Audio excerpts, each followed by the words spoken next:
আসসালামু আলাইকুম বন্ধুরা। আজ আপনাদের শোনাবো মুসা আলাইসাল্লামের গল্প। আমাদের এই মহান নবী কিভাবে তার অনুসারীদেরকে রক্ষা করেছিল ফেরাউনের হাত থেকে, আল্লাহ কিভাবে ফেরাউনের উপরে গজব দিয়েছিল, আর কিভাবে সমুদ্র দুই ভাগ করে ফেরাউনকে ডুবিয়েছিল, তার সবই রয়েছে আজকের এই গল্পে। কিন্তু গল্পটা কোরআনে উল্লেখিত মুসা আলাইসাল্লামের আসল কাহিনী নয়, বরং খ্রিস্টানদের ওল্ড টেস্টামেন্ট থেকে নেয়া মুসা আলাইসাল্লামের কাহিনী। তাই আমরা বাস এটাকে একটা সিনেমা হিসেবে দেখব, আর এটার সাথে আমাদের মুসলিমদের বিশ্বাসের কিছুটা মিল থাকলেও অনেক বড় বড় অমিলও রয়েছে। তাই বাস উপভোগ করার জন্য এই গল্পটা দেখুন, কিন্তু ধর্মীয় বিশ্বাস নিয়ে একদমই দেখবেন না। গল্পে শুরু হয় খ্রিস্টপূর্ব 1300 সালে। আমাদের জানানো হয় যে বিগত 400 বছর ধরে বনি ইসরায়েল বা হিব্রু জনগোষ্ঠীরা মিশরের দাস হিসেবে কাজ করত। তারা মিশরের শহরগুলোর সৌন্দর্য বর্ধনের জন্য বিশাল বড় বড় মূর্তি তৈরি করত। কিন্তু 400 বছর ধরে মিশরের ফেরাউনদের এত অত্যাচার অবহেলা সত্ত্বেও তারা তাদের দেশ বা তাদের সৃষ্টিকর্তা কাউকেই ভুলে যায়নি। আর হ্যাঁ, সৃষ্টিকর্তাও তাদেরকে ভুলেনি। তো এরপরেই মূলত আসল কাহিনী শুরু হয়, যেখানে আমরা ফেরাউনের এক বিশাল প্রাসাদ দেখতে পাই। সেখানে উচ্চপদস্থ সবাই এসেছিল একটা ব্যাপার নিয়ে আলোচনা করার জন্য, কারণ তাদের এই সাম্রাজ্য থেকে সামান্য কিছুটা দূরেই হিট্টি নামের এক জনগোষ্ঠীর প্রায় 1600 সৈনিক তাঁবু গেড়েছে। মিশরের রাজা সেতি তখনও জানত না যে সেই হিট্টি সেনাদের আসল উদ্দেশ্য কী। কিন্তু রাজা ওই হিট্টি সেনাদেরকে কোনো সুযোগ দিতে চায় না তাদের রাজ্যে হামলা করার জন্য। তাই রাজা সিদ্ধান্ত নেয় যে তারাই আগে হিট্টি সেনাদের উপরে আক্রমণ করে দেবে। তবে সেই সময় যে কোনো যুদ্ধে যাবার আগে একজন তান্ত্রিক মেয়ে, যার নাম ছিল নুজুমি, সে যুদ্ধের ফলাফল নিয়ে ভবিষ্যৎবাণী করত। তাই যথারীতি আজকেও নুজুমি একটা রাজহাঁস মেরে সেটার কলিজা বের করে কিছু তন্ত্র মন্ত্র পড়তে থাকে। এরপর সে রাজাকে জানায় যে দেবতারা আমাকে যুদ্ধের ফলাফলের কোনো নিশ্চয়তা দেয়নি। তবে হ্যাঁ, এই যুদ্ধে দুজন সেনাপতির মধ্যে যে কোনো একজন অনেক বিপদে পড়ে যাবে, আর যেই সেনাপতি অপরজনকে বাঁচাবে সে একদিন পুরো মিশরে রাজত্ব করবে। এই কথা শুনে রামেসিস কিছুটা টেনশনে পড়ে যায়, কিন্তু মুসা এইসব কথা একদমই বিশ্বাস করে না। তো যাই হোক, এইসব গল্প করতে করতে এক পর্যায়ে রামেসিস মুসাকে বলে, দেখো, ভবিষ্যৎবাণী তুমি বিশ্বাস করো বা না করো তাতে আমার কিছু যায় আসে না, কিন্তু যুদ্ধের ময়দানে যদি আমি কোনো বিপদে পড়ে যাই তাহলে কথা দাও তুমি আমাকে কোনো সাহায্য করবে না। মুসা শুধুমাত্র একটা মুচকি হাসি দিয়ে রামেসিসকে নিয়ে রাজার কাছে চলে যায়। এখানে রাজা তাদের দুজনকে দুটো তলোয়ার উপহার দেয়। আসলে এখানে মুসার তলোয়ার দেয়া হয়েছিল রামেসিসকে, আর রামেসিসের তলোয়ার দেয়া হয় মুসাকে। রাজা তাদেরকে বলে যে আমি চাই তোমরা দুজন যেমন ভাইয়ের মতো একসাথে বড় হয়েছো, তেমনি দুই ভাইয়ের মতো তোমরা একে অপরকে রক্ষাও করবে। এরপর মুসা এবং রামেসিস দুজনেই তাদের সৈন্য নিয়ে বেরিয়ে পড়ে হিট্টি সৈনিকদের উপরে আক্রমণ করার জন্য। এরপর আমরা হিট্টি সৈনিকদের আস্তানা দেখতে পাই। তাদেরকে দেখে মনে হচ্ছিল না যে তারা যুদ্ধ করতে এসেছে, তারা এখানে শান্তিপূর্ণভাবেই বসবাস করছিল। আর তখনই একজন হিট্টি সেনা তার ঘোড়া নিয়ে তাঁবুতে ছুটে চলে আসে, আর সেই সৈন্য হাঁপাতে হাঁপাতে চিৎকার করে বলে যে মিশরের রাজা আমাদের মারার জন্য সৈন্য পাঠিয়েছে, সবাই যুদ্ধের জন্য প্রস্তুত হয়ে যাও। কথাটা শোনা মাত্র সকল সৈনিকেরা যুদ্ধের জন্য প্রস্তুত হয়ে যায়, আর এখানে শুরু হয়ে যায় মিশরের সৈন্যদের সাথে হিট্টি সেনাদের এক ভয়ঙ্কর যুদ্ধ। যুদ্ধের শুরু থেকে মিশরের সৈন্যরা এই হিট্টিদের উপরে অনেক ভারী পড়েছিল, আর তাছাড়াও রামেসিস আর মুসার নেতৃত্বে তাদের সৈন্যদেরকে দেখে মনে হচ্ছিল যে তারা খুব সহজেই এই যুদ্ধ জিতে যাবে। কিন্তু যুদ্ধের এক পর্যায়ে হঠাৎ করে রামেসিসের ঘোড়ার গাড়ির চাকা ভেঙে যায়। সে মাটিতে পড়ে কিছুটা আহত হয়ে যায়, আর তখনই পেছন থেকে একদল ঘোড়া তার দিকে ছুটে আসতে থাকে। রামেসিস ঘোড়ার পায়ে পদদলিত হয়ে মরতেই যাচ্ছিল, কিন্তু তখনই মুসা বর্ষা ছুঁড়ে সেই ঘোড়াগুলোকে দূরে সরিয়ে দেয়। আর এ যাত্রায় রামেসিস প্রাণে তো বেঁচে যায়, কিন্তু সে একদমই খুশি হতে পারে না। তার শুধু সেই ভবিষ্যৎবাণীর কথা মনে পড়ছিল। পর মুহূর্তে সে মুসার উপরে এতটাই হিংসাত্মক হয়ে যায় যে সে তার বর্ষা তুলে ধরে মুসাকে মারার জন্য, কিন্তু সে মারতে পারে না। প্রচণ্ড চিন্তিত রামেসিস এবং মুসা এই যুদ্ধ শেষ করে তারা যুদ্ধে জয়লাভ করে আবারও প্রাসাদে ফিরে আসে। সবাই তাদেরকে সাদরে আমন্ত্রণ জানায় এবং তারপর রাজা মুসাকে ডেকে পাঠায়। তিনি মুসাকে জিজ্ঞাসা করে, আচ্ছা, যুদ্ধের ময়দানে কি হয়েছিল আমাকে খুলে বলো। আমি এর আগে অনেককে জিজ্ঞাসা করেছি, কিন্তু কেউ আমাকে সত্যটা বলছে না। মুসা নিজেও রাজাকে বলে যে আপনি একদমই চিন্তা করবেন না, কিছুই হয়নি। কিন্তু রাজা তাকে বলে যে আমি তোমার কাছ থেকে সত্যটা জানতে চাই। তাই ফাইনালি মুসা বলে যে তেমন কিছু না, নুজুমি যে ভবিষ্যৎবাণীটা করেছিল ওটার কিছুটা সত্য হয়ে গেছে, কিন্তু আপনি তো জানেন আমি এসব ভবিষ্যৎবাণী একদমই বিশ্বাস করি না। রাজা অবাক হয়ে বলে যে তার মানে তুমি আমার ছেলেকে বাঁচিয়েছো। মুসা মাথা নাড়ায়। রাজা তাকে কাছে ডেকে নিয়ে বলে যে সত্য বলতে আমি খুব ভালোভাবে জানি যে এই রাজ্য সামলানোর জন্য আমার ছেলে রামেসিসের চেয়ে তুমি বেশি যোগ্য, কিন্তু তুমি তো আমার রক্তের সম্পর্কের কেউ নও, তাহলে তুমি কিভাবে আমার ওয়ারিশ হবে? মুসা বলে যে আপনি এইসব ভবিষ্যৎবাণী নিয়ে একদমই ভাববেন না, আপনি রামেসিসকে সকল দায়িত্ব দিয়ে দিন, আমার কোনো আপত্তি নেই। এরপর আমরা রাজসভা দেখতে পাই যেখানে রাজা রামেসিস এবং মুসাকে সহ একজন লেখকের সাথে কথা বলছিল। সেই লেখক রামেসিসের যুদ্ধ জয় করার গল্পটা একটা বইতে লিখে রাখছিল, কিন্তু সেখানে মুসা যে রামেসিসকে বাঁচিয়েছে এমন কিছুই লেখা ছিল না। এটা দেখে রাজা কিছুটা বিরক্ত হয়, কিন্তু সে সবার সামনে তার ছেলেকে অপমান না করে বরং তাকে তাদের একটা রাজ্য পিতমে গিয়ে সেখানকার উজিরের সঙ্গে দেখা করে রাজ্যের খোঁজ খবর নিয়ে আসতে বলে। কিন্তু এই কাজটা রামেসিসের জন্য বেশ অপমানজনক ছিল, কারণ সে ছিল ভবিষ্যতের রাজা। এইসব ছোটোখাটো কাজ সেনাপতি বা মন্ত্রীরা করে থাকে।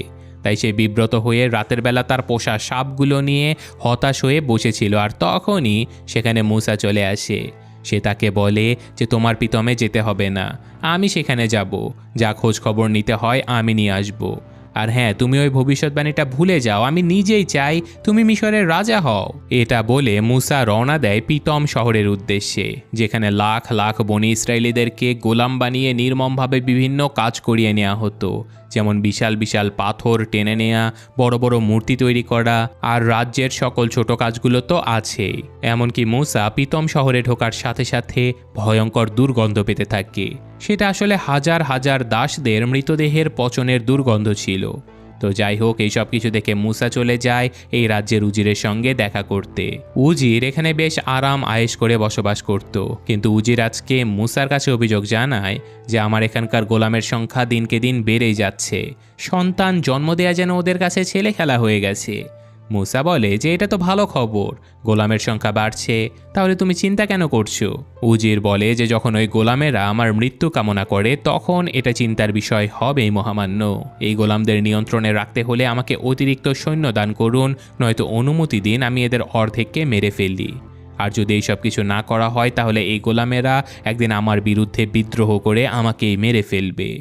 মুসা বলে যে ঠিক আছে, তোমার কথা আমি শুনলাম, তাহলে এখন চলো আমরা গোলামদের সাথে কথা বলে দেখি, কারণ আমি যখন ওদের সাথে সরাসরি কথা বলবো ওদের চোখের দিকে তাকিয়ে আমি বলে দিতে পারবো ওরা তোমার বিরুদ্ধে বিদ্রোহ করতে চায় কি না। কিন্তু উজিরের কাছে এটা ছিল চরম অসম্মানের একটা কাজ, সে কোনোভাবেই গোলামদের সাথে সরাসরি কথা বলবেই না। তাই মুসা একাই চলে যায় গোলামদের সাথে কথা বলতে। সেখানে গোলামদের অবর্ণনীয় কষ্ট আর নির্যাতনের চিত্র দেখে মুসার হৃদয় কেঁপে ওঠে। সে এই গোলামদের মধ্যে থাকা বয়োবৃদ্ধ লোকদেরকে একটা জায়গাতে ডেকে পাঠায়। সেখানে মুসা জানতে চায় যে তোমাদের দাবি আমাকে খুলে বলো, তোমাদের অসুবিধাগুলো আমাকে জানাও। তখনই একজন বৃদ্ধ লোক বলে যে আমরা সবাই আবারও আমাদের দেশ কেনানে ফিরে যেতে চাই। আসলে কেনানি হলো সেই সাম্রাজ্য যেটা বর্তমান ইসরায়েল আর ফিলিস্তিন এবং তার আশেপাশের কিছু অঞ্চল নিয়ে গঠিত ছিল। তো যাই হোক, মুসা নুন নামের এই বৃদ্ধ লোকটাকে বলে যে তোমরা তো জানো না কেনানের অবস্থা এখন আরও বেশি ভয়ঙ্কর। সেখানে মিশরের সৈন্যদের চেয়েও হিংস্র সৈন্যরা রাজত্ব করে, ওখানে গেলে তোমরা কেউ বাঁচতে পারবে না। তখনই একজন দাস উঠে বলে যে কিন্তু সৃষ্টিকর্তা তো আমাদের জন্যই কেনান বানিয়েছে। মুসা বলে যে কোন সৃষ্টিকর্তা? তোমরা কি ইব্রাহিমের সৃষ্টিকর্তার কথা বলছো? ওইসব কিছু ভুলে যাও, এখানেই তোমরা নিরাপদে আছো। কিন্তু এখন মুসার নাম এবং তার বংশ পরিচয় জানার পরে গোলামেরা কেমন যেন অবাক হয়ে যায়। তো যাই হোক, এখন মুসা উজিরের প্রাসাদে ফিরে যাচ্ছিল, কিন্তু পথিমধ্যে একজন গোলাম ছুটে এসে মুসাকে বলে মহামান্য, আপনার সাথে নুন দেখা করতে চায়, আপনি দয়া করে রাতের বেলা প্রার্থনা ঘরে আসবেন, উনি জরুরি কিছু কথা বলবেন।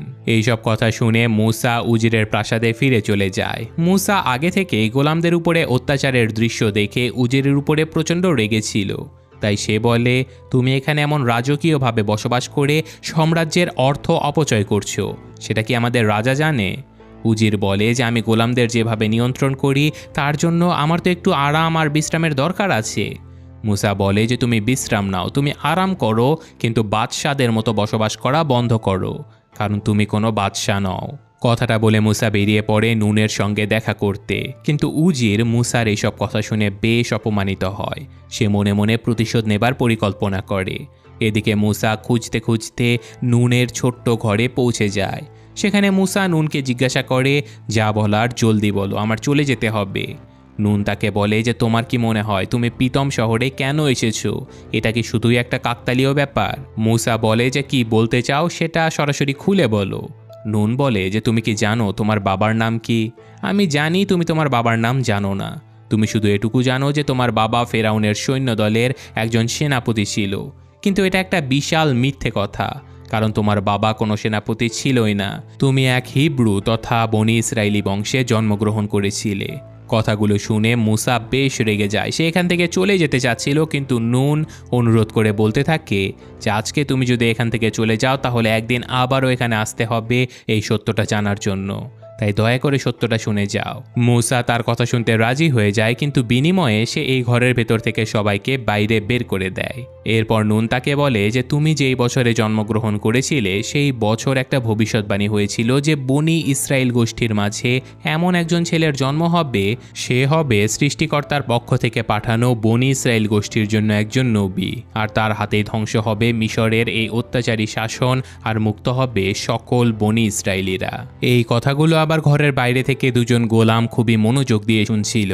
তো যাই হোক, নুন আরও বলে যে এই ভবিষ্যৎবাণী শোনার পরে মিশরের রাজারা সকল বনি ইসরায়েলিদের ঘরে জন্ম নেয়া প্রথম ছেলে সন্তানকে মেরে ফেলতে শুরু করে।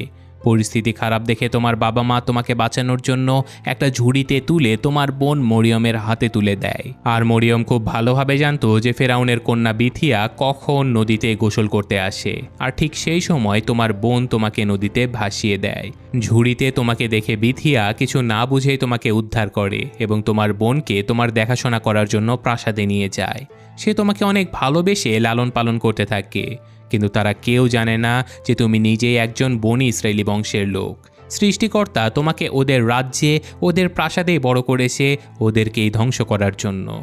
কথাগুলো শুনে মুসা হাসতে হাসতে বলে যে তোমরা বেশ ভালোই গল্প বানাতে জানো, কিন্তু আমি এসব কিছুই বিশ্বাস করিনি। এটা বলে সে এখান থেকে বেরিয়ে পড়ে। এদিকে আমরা সেই দুজন গুপ্তচরকে দেখতে পাই যারা লুকিয়ে লুকিয়ে মুসা এবং নুনের গল্প শুনেছিল। তারা এখন সরাসরি উজেরের কাছে এসে বলে দেয় যে মুসা বনি ইসরায়েলি বংশের বড় একজন ছেলে। এই কথা শুনে উজিরের মাথায় রীতিমতো আকাশ ভেঙে পড়ে। এদিকে আমরা ফেরাউনের রাজার প্রাসাদ দেখতে পাই, যেখানে রাজা এখন অনেক অসুস্থ হয়ে গিয়েছিল। তিনি মুসাকে দেখে কিছুটা স্বস্তি পায়, কিন্তু কয়েকদিনের মধ্যেই রাজা অসুস্থতার কারণে মৃত্যুবরণ করে। আর স্বাভাবিকভাবেই রামেসিস তার বাবার মৃতদেহ কফিনের মধ্যে মমি করে তুলে রাখে, কারণ তৎকালীন মিশরের রাজারা মনে করত যে সুদূর ভবিষ্যতে হয়তো কখনো তাদের শরীরে আবারও প্রাণ সঞ্চার হবে। তো যাই হোক, মহান রাজার মৃত্যুবরণের পরে মিশরের এই বিশাল সাম্রাজ্যের দায়িত্ব নেয় রামেসিস নিজেই, আর সে এখন এই বিশাল সাম্রাজ্যের রাজা তথা ফেরাউন।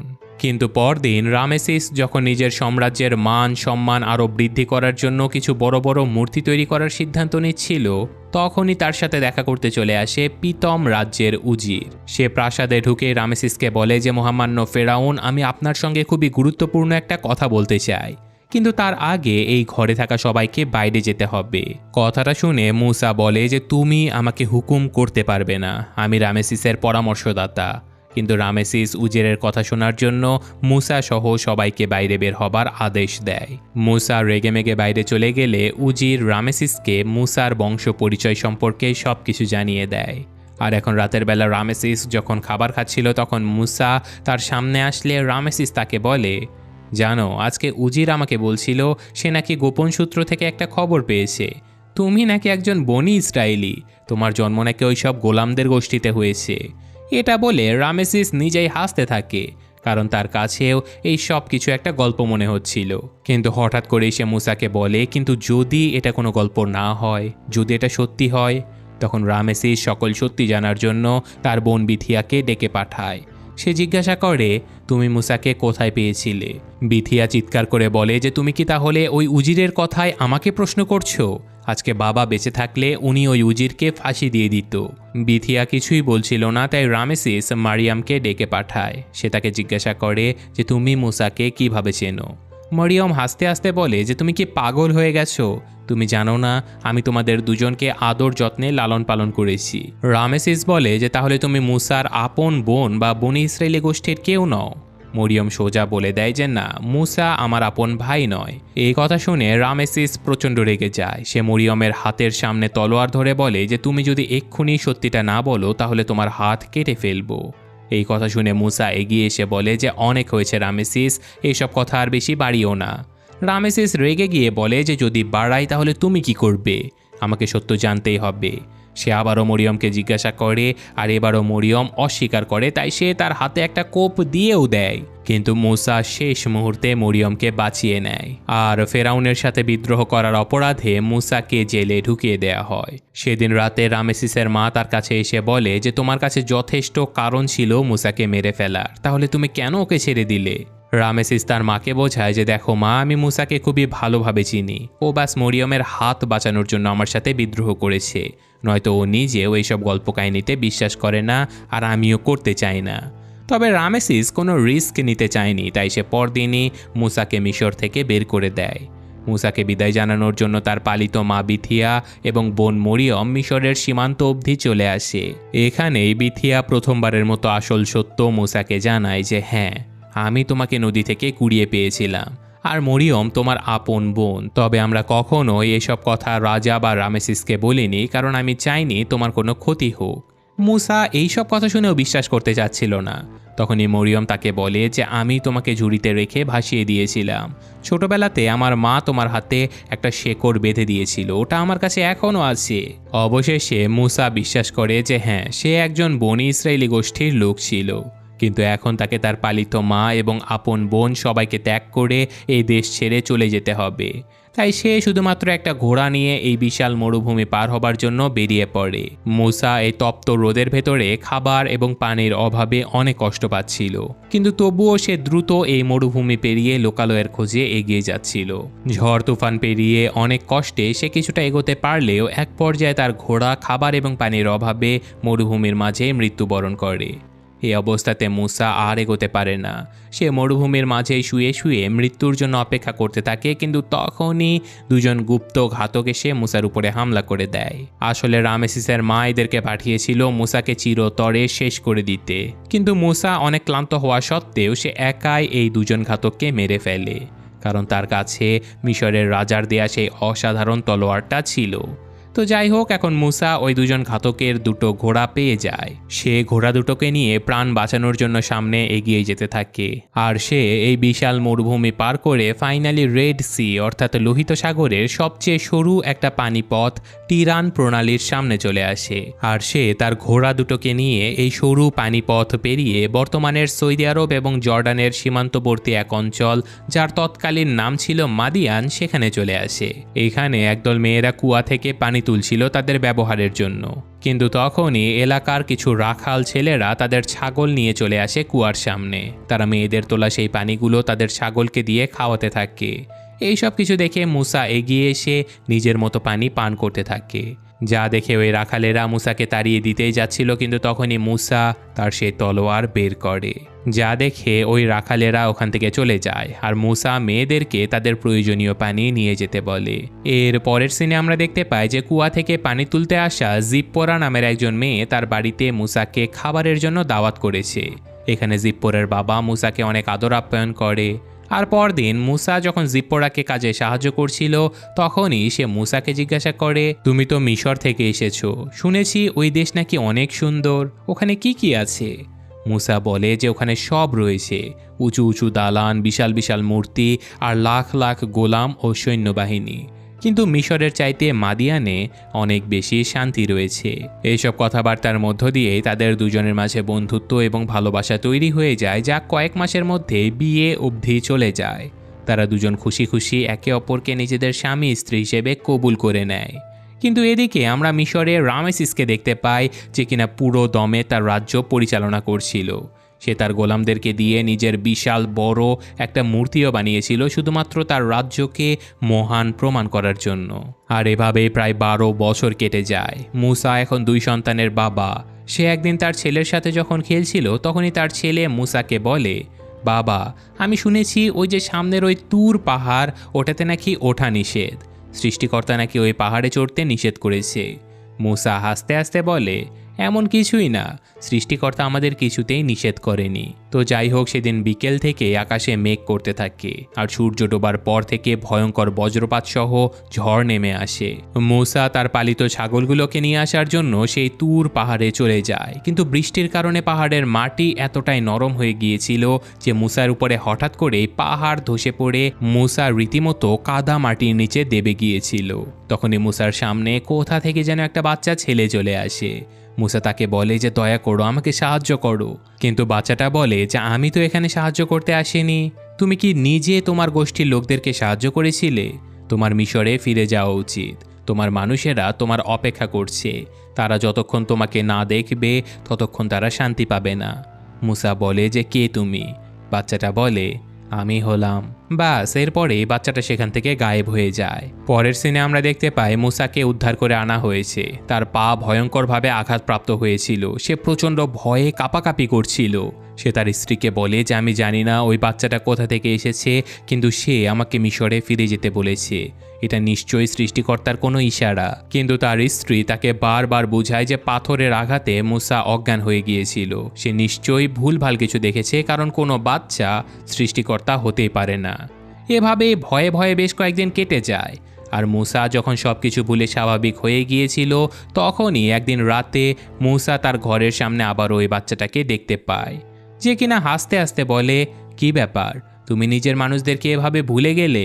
এই কথাটা মূসাকে ভেতর থেকে একদম নাড়িয়ে দেয়। তাই সে পরদিনই আবারও তার তলোয়ারে ধার দিতে থাকে, কারণ সে এখন তার গোষ্ঠী তথা বনি ইসরায়েলের মানুষদেরকে বাঁচাতে যাবে। যদিও মূসার স্ত্রী তাকে বলে যে আমি তোমাকে কোথাও যেতে দেব না, কিন্তু মূসা তার কোনো কথাই শোনে না। সে বাড়ি ছেড়ে যাবার আগে তার সন্তানের কাছ থেকে বিদায় নিয়ে নেয়, কিন্তু তার বাচ্চা ছেলেটা প্রচণ্ড কষ্ট পেয়েছিল। সে ভেবেই নিয়েছিল যে তার বাবা হয়তো আর ফিরে আসবে না। তাই সে রাগ করে এখান থেকে চলে যায়। আর ওদিকে মূসার স্ত্রী চিৎকার করে বলে যে সৃষ্টিকর্তা একজন মানুষকে এভাবে তার পরিবার থেকে দূরে পাঠাতেই পারে না, তোমার কোথাও ভুল হচ্ছে। কিন্তু মূসা কারো কোনো কথা শোনে না। সে শুধু তার স্ত্রীকে বলে আমার জন্য অপেক্ষা করো, আমি আবারও ফিরে আসব। এটা বলে সে বেরিয়ে পড়ে মিশরের উদ্দেশ্যে।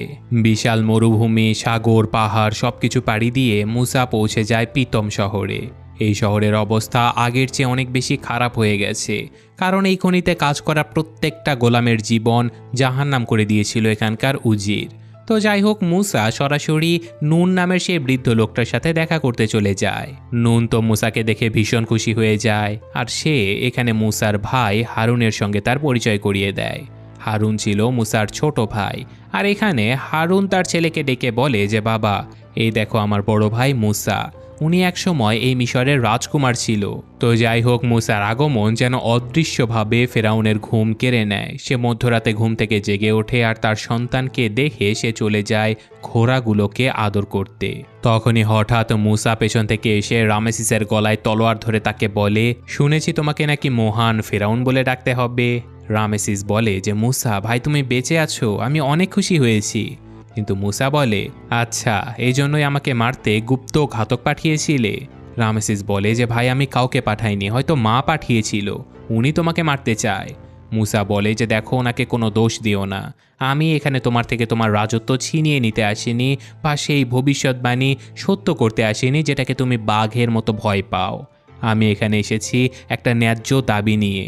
আমি চাই বনি ইসরায়েলের গোলামদের তুমি একজন মিস্ত্রির মতো কাজের বিনিময়ে অর্থ প্রদান করো, নয়তো ওদেরকে মুক্ত করে দাও, কারণ আমি পিতম শহর দেখে এসেছি।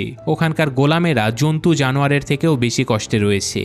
আমি জানি তুমি এতে হ্যাঁ বলবে না, কিন্তু আমি তোমার কাছ থেকে না শুনতেও চাই না।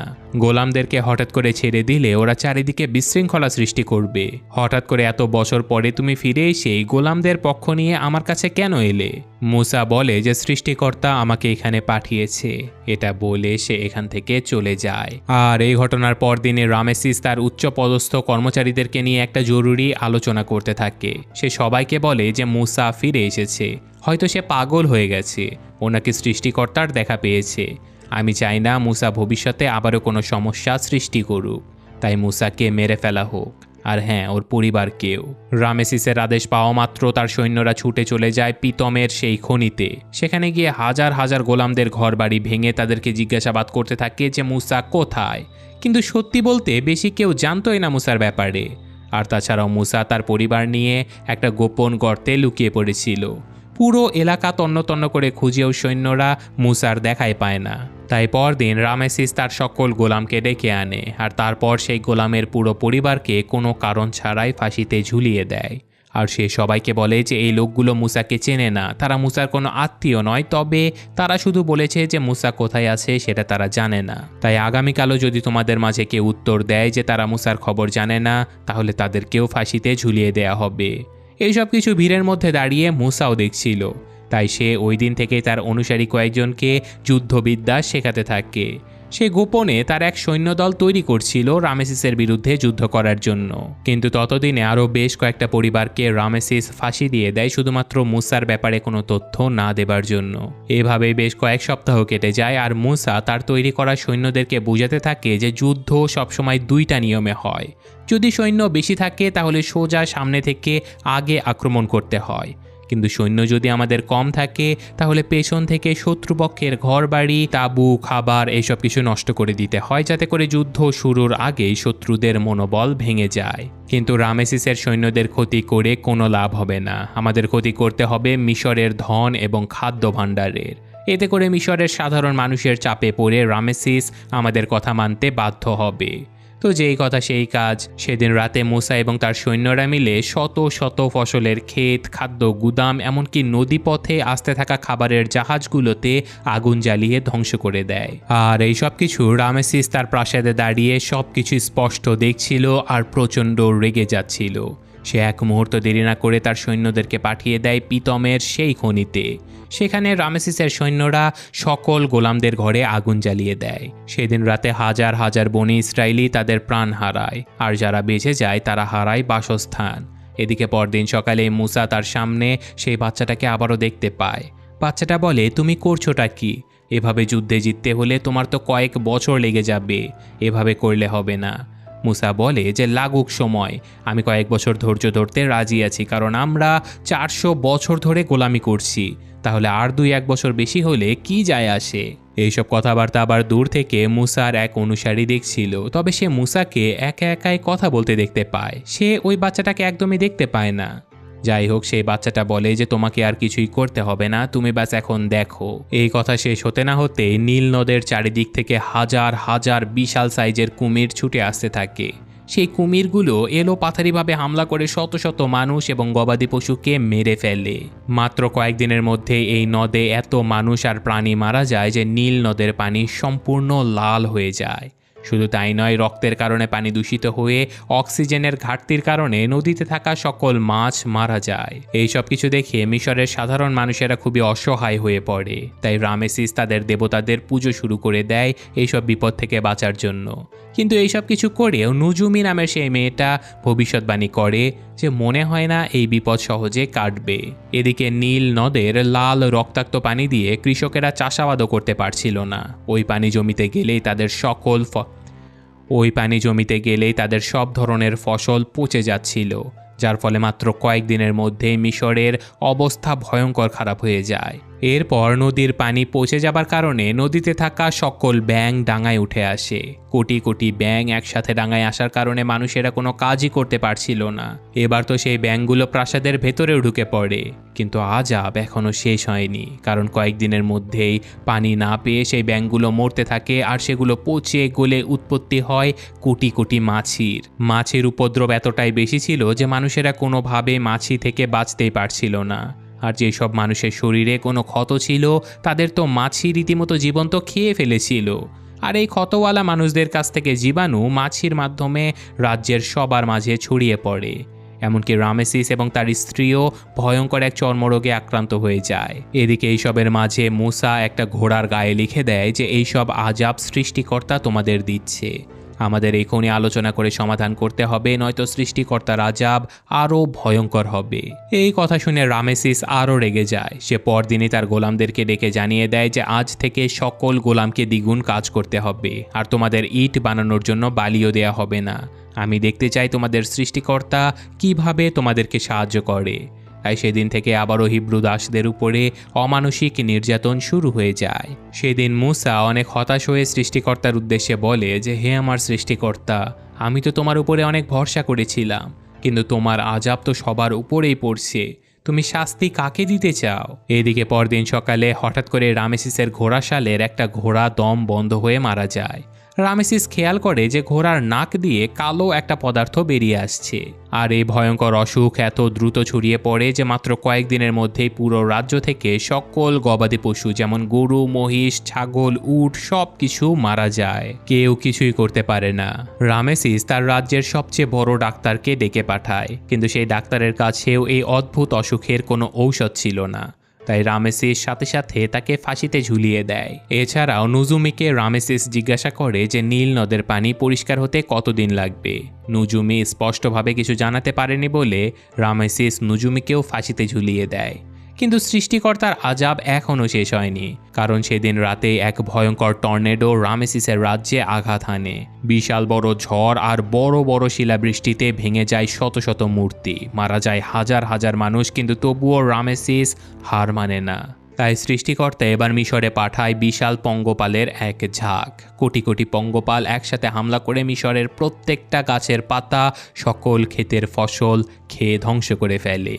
পুরো মিশর এখন ভয়াবহ দুর্ভিক্ষের মুখে পতিত হয়। কিছুদিনের মধ্যেই রাজ্যের এক মন্ত্রী ফেরাউনকে বলে যে আমাদের প্রজারা সবাই না খেয়ে মারা যাচ্ছে, আমাদের খাদ্যের মজুদ থেকে ওদেরকে কিছু দেয়া দরকার। রামেসিস বলে যে তুমি কি চাও আমিও না খেয়ে মরি? প্রজাদের জন্য অনেক পানি রয়েছে, ওদের চিন্তা করতে হবে না, ওরা পানি খেয়ে বেঁচে থাকতে পারবে। কিন্তু এদিকে প্রজারা খাদ্যের অভাবে রামেসিসের খাদ্যের ভাণ্ডারে হামলা করে দেয়। তারা যেটুকু পেরেছে খাদ্য চুরি করে পালাতে থাকে, কিন্তু তখনই রামেসিসের সৈন্যরা সেখানে এসে এলোপাথারি তীর ছুঁড়ে সকল মানুষদেরকে মারতে থাকে। রামেসিস এই সব কিছু দেখছিল, আর তখনই এক ভয়ঙ্কর বজ্রের আঘাতে রামেসিসের সকল সৈন্যরা সেখানেই মারা যায়। তো যাই হোক, এরপর ফেরাউন যখন তার দেবতাদের পুজো করছিল তখনই তার মনে হয় যে মুসা হয়তো এই ঘরেই রয়েছে। তাই সে চিৎকার করে বলে যে তুমি আমাকে গোলামদেরকে ছেড়ে দেবার শর্ত দিয়েছিলে, তাই না? আজকে আমি তোমাকে শর্ত দিচ্ছি, যদি আর একটাও আযাব আমাদের উপরে আসে তাহলে তার পরদিনই আমি সকল বনি ইসরায়েলিদের বাচ্চাদের মেরে নীল নদে ডুবিয়ে দেব।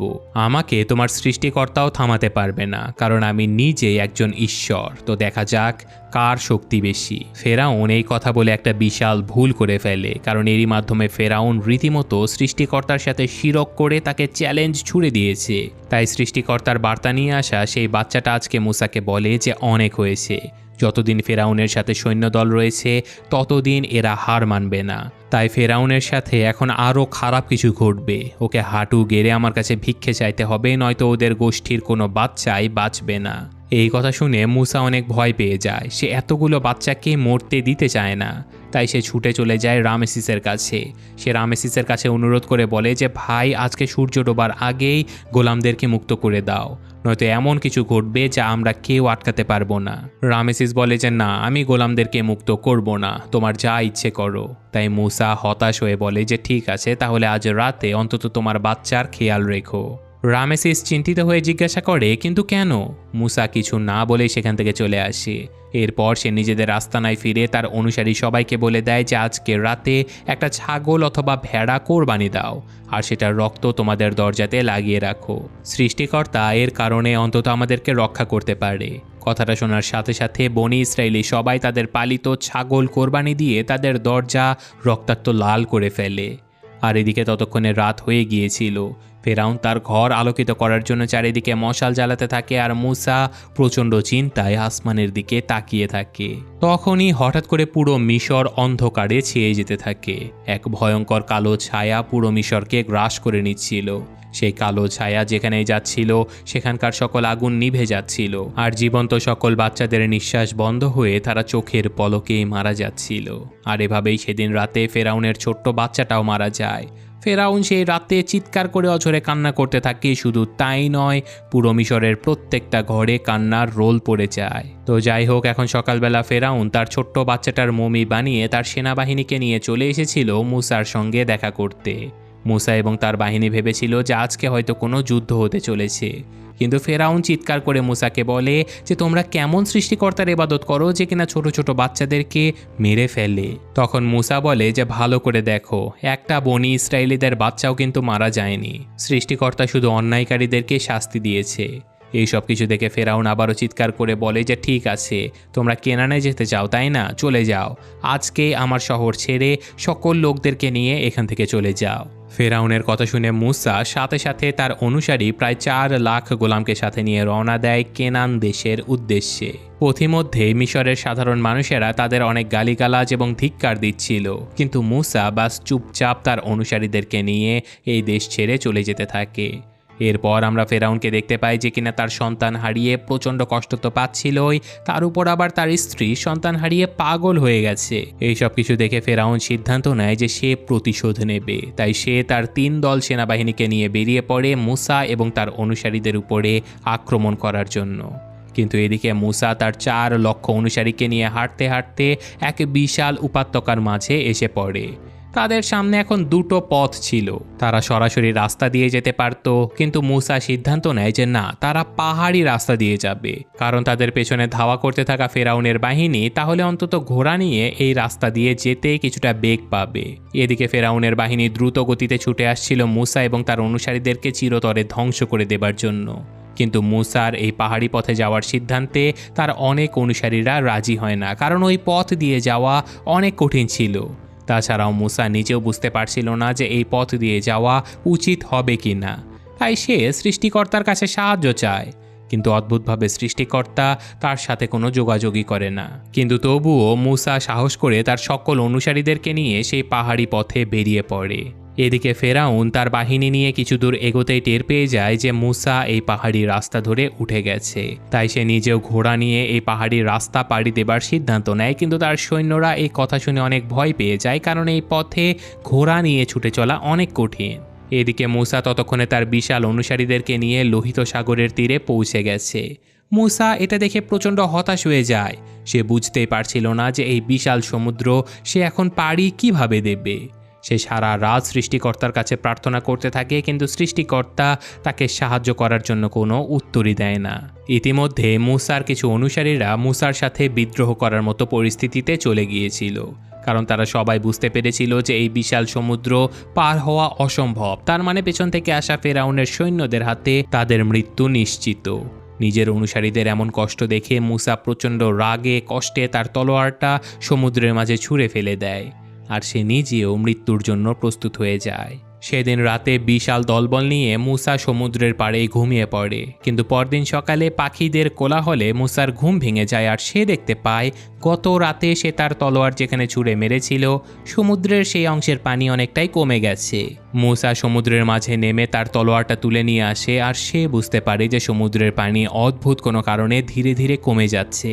তাই সে তার অনুসারীদেরকে চিৎকার করে বলে, সবাই প্রস্তুত হয়ে যাও, আমরা সমুদ্র পাড়ি দেব। কিন্তু তার অনুসারীরা মূসার এমন পাগলামি দেখে অবাক হয়ে যায়, কারণ হেঁটে হেঁটে কিভাবে এত বড় সমুদ্র পার হওয়া সম্ভব। তাদের কাছে না ছিল কোনো নৌকা, না কোনো ভেলা। কিন্তু মূসা বলে যে একদমই ভয় করো না, আমার সাথে চলো, তোমরা মুক্ত হয়ে যাবে, তোমরা তোমাদের দেশ কেনানে ফিরতে পারবে। কিন্তু যদি তোমরা ভয় পেয়ে আমার সাথে না যাও তাহলে এখানেই ফেরাউনের গোলামি করতে হবে, তোমরা কোনো দিন মুক্ত হতে পারবে না। আর ফেরাউন হয়তো বনি ইসরায়েলিদের নামও পৃথিবী থেকে মুছে ফেলবে। তাই ভয় না পেয়ে চলো, এই সমুদ্র পাড়ি দে, সৃষ্টিকর্তা আমাদের সাথে আছে, কোনো ভয় নেই। এই কথা শুনে বাকি লোকেরা সবাই নিজেদের জিনিসপত্র নিয়ে প্রস্তুত হতে থাকে এই বিশাল সমুদ্র পাড়ি দেবার জন্য। আর এই জায়গাটা মূলত 2 দেশের মাঝখানে অবস্থিত লোহিত সাগরের সুয়েজ প্রণালী ছিল। এদিকে ফেরাউন তার সৈন্যদেরকে নিয়ে যখন মূসার দিকে ছুটে আসছিল তখনই পথিমধ্যে পাহাড় ধসে ফেরাউনের অর্ধেকের বেশি সৈন্য রাস্তার মাঝে মারা যায়। ফেরাউনের সেনাপতি চিৎকার করে বলে যে মহামান্য রামেসিস, কি করছেন আপনি? আমাদের সেনারা মারা যাচ্ছে, আমাদের এই পথে যাওয়া একদমই উচিত হবে না। কিন্তু ফেরাউন কোনো কথা শোনে না। সে তার সাথে বেঁচে যাওয়া সামান্য কিছু সৈন্য নিয়ে যেতে থাকে বনি ইসরায়েলিদেরকে ধ্বংস করতে। এদিকে মূসা যখন ধীরে ধীরে সমুদ্রের মাঝে পৌঁছে গিয়েছিল ততক্ষণে সমুদ্রের সকল পানি শুকিয়ে গেছে।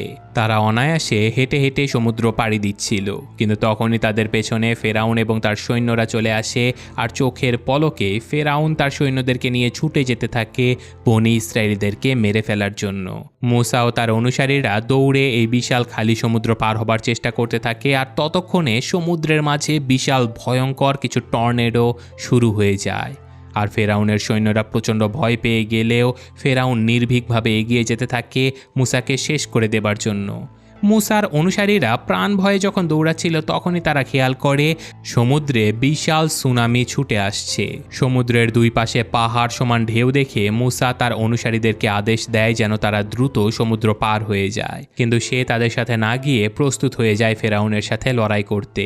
এদিকে এত বিশাল ঢেউ দেখে ইতিমধ্যেই ফেরাউনের সৈন্যবাহিনী উল্টো দিকে ছুটে প্রাণ বাঁচানোর চেষ্টা করছিল, কিন্তু ফেরাউন তার ক্রোধে অন্ধ হয়ে গিয়ে মাঝ সমুদ্রে মুসার সাথে যুদ্ধ করতে ছুটে যেতে থাকে। কিন্তু তখনই সেই বিশাল সমুদ্রের ঢেউ এসে মুসা এবং ফেরাউন দুজনকেই ভাসিয়ে নিয়ে যায়। তবে সৌভাগ্যবশত ততক্ষণে বনি ইসরায়েলি গোত্রের সবাই সহি সালামতে সমুদ্রের অপর পাশে পৌঁছে গেছে, আর ফেরাউনের সকল সৈন্যরা ইতিমধ্যেই পানিতে ডুবে নির্মমভাবে মৃত্যুবরণ করে। তো কিছুক্ষণ পরে আমরা দেখতে পাই যে মুসা নিজেও সমুদ্রের অপর পাশে পৌঁছে গেছে, কিন্তু এদিকে মুসা এখন তার এই বিশাল অনুসারীদেরকে নিয়ে প্রচণ্ড চিন্তায় পড়ে গিয়েছিল। সে ভাবছিল যে 4 লাখ মানুষকে একসাথে কেনানে নিয়ে গেলে হয়তো ওখানকার স্থানীয় মানুষেরা তাদেরকে কেনানে থাকতেই দেবে না, এমনকি তাদের উপরে হামলাও করে দিতে পারে। তাই মুসা আলোচনা করে সিদ্ধান্ত নেয় যে এখান থেকে তার শ্বশুরবাড়ি অর্থাৎ মাদিয়ান যেহেতু কাছাকাছি আছে আর সেখানে মুসাকে সবাই চেনে, তাই সে তার এই বিশাল অনুসারীদেরকে নিয়ে মাদিয়ানে বসতি স্থাপন করতে চায়। ফাইনালি মুসা এমনটাই করে। সে তার এই বিশাল অনুসারীদেরকে নিয়ে তার পরিবার তথা তার স্ত্রী এবং সন্তানের কাছে ফিরে চলে যায়। সেখানে তারা বেশ কয়েক মাস বসবাসও করে। আর মুসা তার এই অসাধারণ যাত্রা কাহিনী পাথরে খোদাই করে লিখে রাখতে থাকে। তখনই সেখানে সৃষ্টিকর্তার বার্তাবাহক হিসেবে আসা সেই বাচ্চা ছেলেটা আবির্ভূত হয় এবং মুসাকে বলে যে এভাবে পথ হারিও না মুসা, তোমাকে কেনানে যেতেই হবে। সৃষ্টিকর্তা তোমাদের জন্যই তৈরি করেছে কেনান। তাই মুসা সৃষ্টিকর্তার অনুমতি পেয়ে আবারও তার অনুসারীদেরকে নিয়ে কেনানের পথে রওনা হয়। আর এবার তার সাথে সেই ছোট্ট বাচ্চাটাও ছিল, যা দেখে মুসা বুঝতে পারে যে সৃষ্টিকর্তা তার উপরে নজর রাখছে, তিনি তাদের সাথেই রয়েছে। আর এই ঘটনার সাথে সাথে আজকের এই গল্পটা এখানে শেষ হয়ে যায়। তো আগে যেমনটা বলেছিলাম যে এই গল্পের সাথে আমাদের মুসলমানদের মুসা আলাইসাল্লামের কাহিনীর কিছুটা মিল থাকলেও অনেক বড় বড় অমিল রয়েছে। সুতরাং এটাকে হুবহু মুসা আলাইসাল্লামের কাহিনী কেউ মনে করবেন না, এইসব খ্রিস্টানদের বিশ্বাস, সুতরাং তাদেরকেই এইসব বিশ্বাস করতে দিন। আমরা বাস সিম্পল একটা সিনেমা হিসেবে এটাকে উপভোগ করেছি। তো কেমন লাগলো গল্পটা কমেন্টে জানাবেন। আমি আজকের মতো বিদায় নিচ্ছি। আল্লাহ হাফেজ।